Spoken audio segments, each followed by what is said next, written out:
The Fur Country by Jules Verne. Part 1, Chapter 9. A Storm on the Lake. The old sailor was impatiently awaiting the return of the travellers, for during the last hour the weather had changed, and the appearance of the sky was calculated to render any one accustomed to read the signs of the clouds uneasy. The sun was obscured by a thick mist, the wind had fallen, but an ominous moaning was heard from the south of the lake. These symptoms of an approaching change of temperature were developed with all the rapidity peculiar to these elevated latitudes.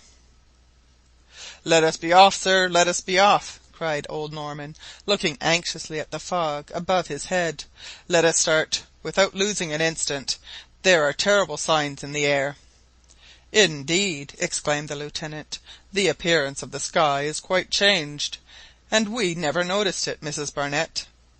"Are you afraid of a storm?" inquired the lady of old Norman. "Yes, madam," replied the old sailor, "and the storms on Great Bear Lake are often terrible. The hurricane rages as if upon the open Atlantic Ocean. This sudden fog bodes us no good, but the tempest may hold back for 3 or 4 hours, and by that time we shall be at Fort Confidence. Let us then start without a moment's delay, for the boat would not be safe near these rocks." The Lieutenant, feeling that the old man, accustomed as he was to navigate these waters, was better able to judge than himself, decided to follow his advice, and embarked at once with Mrs Barnett. But just as they were pushing off, old Norman, as if possessed by some sudden presentiment, murmured, "Perhaps it would be better to wait." Lieutenant Hobson overheard these words, and looked inquiringly at the old boatman, already seated at the helm. Had he been alone he would not have hesitated to start, but as Mrs Barnett was with him, caution was necessary. The lady at once saw and understood his hesitation. "Never mind about me, Lieutenant," she said. "Act as if I were not present. Let us start immediately, as our brave guide suggests." "We are off, then," cried Norman, letting go the moorings, "to the fort by the shortest route." For about an hour the bark made little head. The sail, scarcely filled by the fitful breeze, flapped against the mast. The fog became thicker, the waves began to rise, and the boat to rock considerably, for the approaching hurricane affected the water sooner than the atmosphere itself. The two travellers sat still and silent, whilst the old sailor peered into the darkness with bloodshot eyes. Prepared for all contingencies, he awaited the shock of the wind, ready to pay out rapidly should the attack be very violent. The conflict of the elements had not, however, as yet commenced, and all would have been well if they had been able to advance. But after an hour's sail they were still only about 2 hours' distance from the Indian encampment. A few gusts of wind from the shore drove them out of their course, and the dense fog rendered it impossible for them to make out the coast-line. Should the wind settle in the north, it would probably go hard with the light boat, which, unable to hold its own course, would be drifted out into the lake, no one knew where. "We are scarcely advancing at all," said the Lieutenant to old Norman. "No, sir," replied Norman. "The wind is not strong enough to fill the sail, and if it were, I fear it comes from the wrong quarter. If so," he added, pointing to the south, "we may see Fort Franklin before Fort Confidence." "Well," said Mrs Barnett cheerfully, "our trip will have been all the more complete. This is a magnificent lake, well worth exploring from north to south. I suppose, Norman, one might get back even from Fort Franklin?" "Yes, madam, if we ever reach it," replied the old man. "But tempests lasting 15 days are by no means rare on this lake, and if our bad luck should drive us to the south, it may be a month before Lieutenant Hobson again sees Fort Confidence." "Let us be careful, then," said the Lieutenant, "for such a delay would hinder our projects very much. Do the best you can under the circumstances, and if you think it would be prudent, go back to the north. I don't suppose Mrs Barnett would mind a walk of 20 or 25 miles." "I should be glad enough to go back to the north, Lieutenant," replied Norman, "if it were still possible. But look, the wind seems likely to settle against us. All I can attempt is to get to the cape on the north-east, and if it doesn't blow too hard I hope to succeed." But at about half-past 4 the storm broke. The shrill whistling of the wind was heard far above their heads, but the state of the atmosphere prevented it from as yet descending upon the lake. This was, however, only delayed for a brief space of time. The cries of frightened birds flying through the fog mingled with the noise of the wind. Suddenly the mist was torn open, and revealed low jagged masses of rain-cloud chased towards the south. The fears of the old sailor were realized. The wind blew from the north, and it was not long before the travellers learned the meaning of a squall upon the lake. "Look out!" cried Norman, tightening sail so as to get his boat ahead of the wind, whilst keeping her under control of the helm. The squall came. It caught the boat upon the flank, and it was turned over on its side, but recovering itself it was flung upon the crest of a wave. The billows surged as if upon an open sea. The waters of the lake, not being very deep, struck against the bottom and rebounded to an immense height. "Help! help!" cried old Norman, hurriedly struggling to haul down his sail. Mrs Barnett and Hobson endeavoured to come to his assistance, but without success, for they knew nothing of the management of a boat. Norman, unable to leave the helm, and the halliards being entangled at the top of the mast, could not take in the sail. Every moment the boat threatened to capsize, and heavy seas broke over its sides. The sky became blacker and blacker. Cold rain, mingled with snow, fell in torrents, whilst the squall redoubled its fury, lashing the crests of the waves into foam. "Cut it! cut it!" screamed Norman above the roaring of the storm. The lieutenant, his cap blown away, and his eyes blinded by the spray, seized Norman's knife, and cut the halliard like a harp-string. But the wet cordage no longer acted in the grooves of the pulleys, and the yard remained attached to the top of the mast. Norman, totally unable to make head against the wind, now resolved to tack about for the south, and dangerous as it would be to have the boat before the wind, pursued by the waves, advancing at double its speed. Yes, to tack, although this course would probably bring them all to the southern shores of the lake, far away from their destination. The lieutenant and his brave companion were well aware of the danger which threatened them. The frail boat could not long resist the blows of the waves. It would either be crushed or capsized. The lives of those within it were in the hands of God. But neither yielded to despair. Clinging to the sides of the boat, wet to the skin, chilled to the bone by the cutting blast, they strove to gaze through the thick mist and fog. All trace of the land had disappeared, and so great was the obscurity that at a cable's length from the boat clouds and waves could not be distinguished from each other. Now and then the two travellers looked inquiringly into old Norman's face, who, with teeth set and hands clutching the tiller, tried to keep his boat as much as possible under wind. But the violence of the squall became such that the boat could not long maintain this course. The waves which struck its bow would soon have inevitably crushed it. The front planks were already beginning to separate, and when its whole weight was flung into the hollows of the waves, it seemed as if it could rise no more. We must tack, whatever happens," murmured the old sailor, and pushing the tiller and paying out sail, he turned the head of the boat to the south. The sail, stretched to the utmost, brought the boat round with giddy rapidity, and the immense waves, chased by the wind, threatened to engulf the little bark. This was the great danger of shifting with the wind right aft. The billows hurled themselves in rapid succession upon the boat, which could not evade them. It filled rapidly, and the water had to be bailed out without a moment's pause, or it might have foundered. As they got nearer and nearer to the middle of the lake the waves became rougher. Nothing there broke the fury of the wind. No clumps of trees, no hills, checked for a moment the headlong course of the hurricane.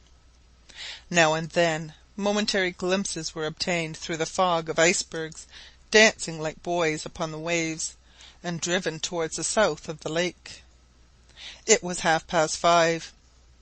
Neither Norman nor the Lieutenant had any idea of where they were or whither they were going. They had lost all control over the boat, and were at the mercy of the winds and the waves. And now, at about 100 feet behind the boat, a huge wave upreared its foam-crowned crest, whilst in front a black whirlpool was formed by the sudden sinking of the water.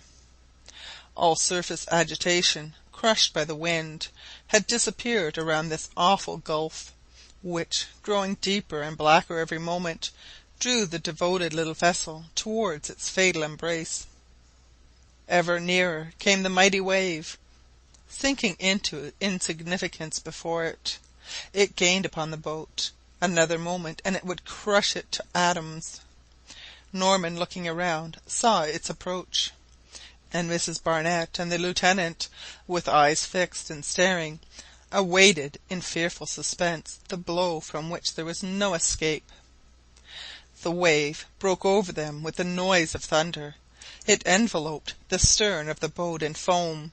A fearful crash was heard, and a cry burst from the lips of the Lieutenant and his companion, smothered beneath the liquid mass. They thought that all was over, and that the boat had sunk. But no, it rose once more, although more than half filled with water. The Lieutenant uttered a cry of despair. Where was Norman? The poor old sailor had disappeared. Mrs Paulina Barnett looked inquiringly at Hobson.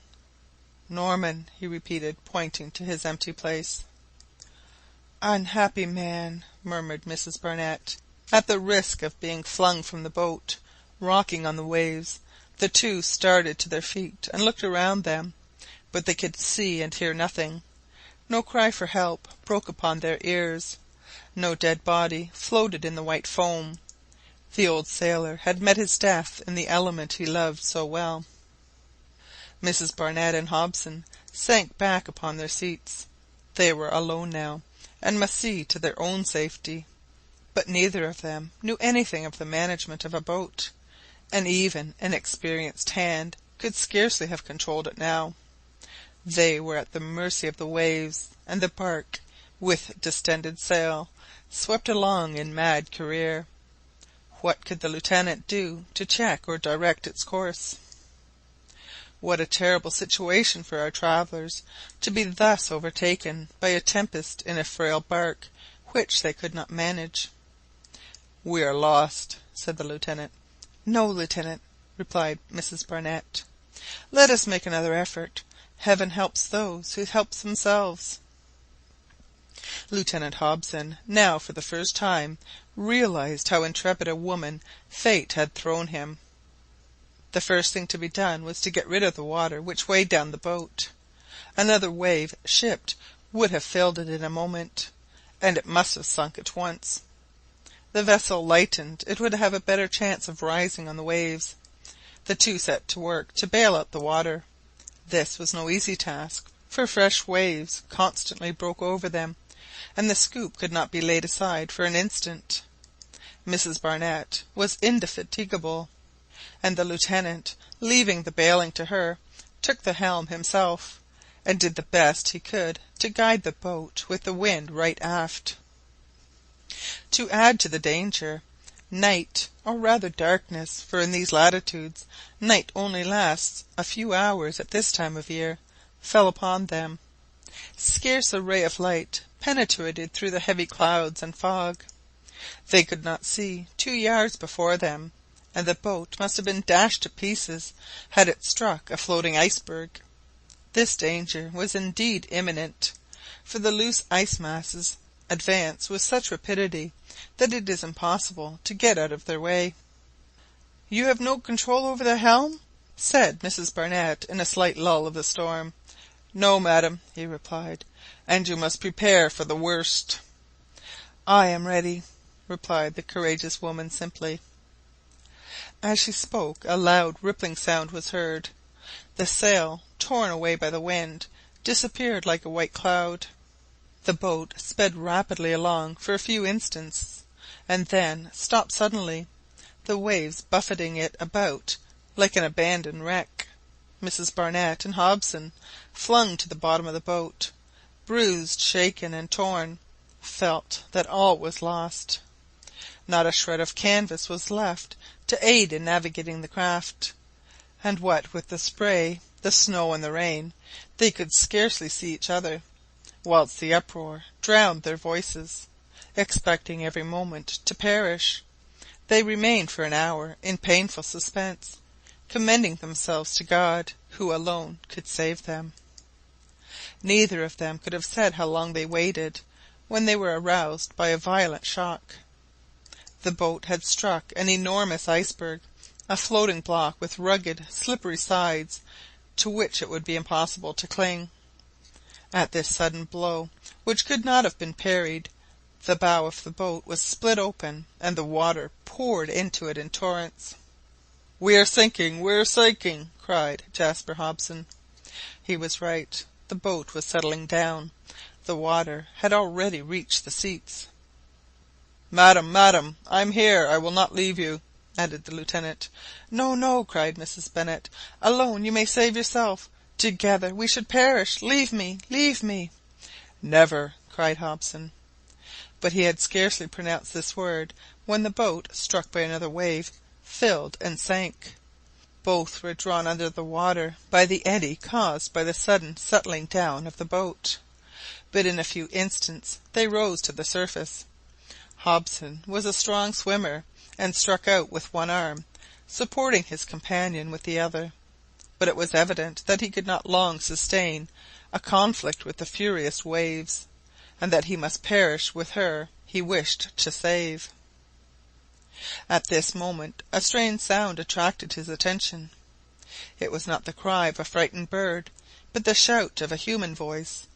By one supreme effort Hobson raised himself above the waves and looked around him, but he could distinguish nothing in the thick fog, and yet again he heard cries, this time nearer to him.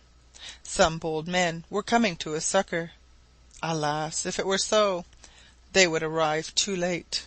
Encumbered by his clothes, the lieutenant felt himself sinking with the unfortunate lady, whose head he could scarcely keep out of the water.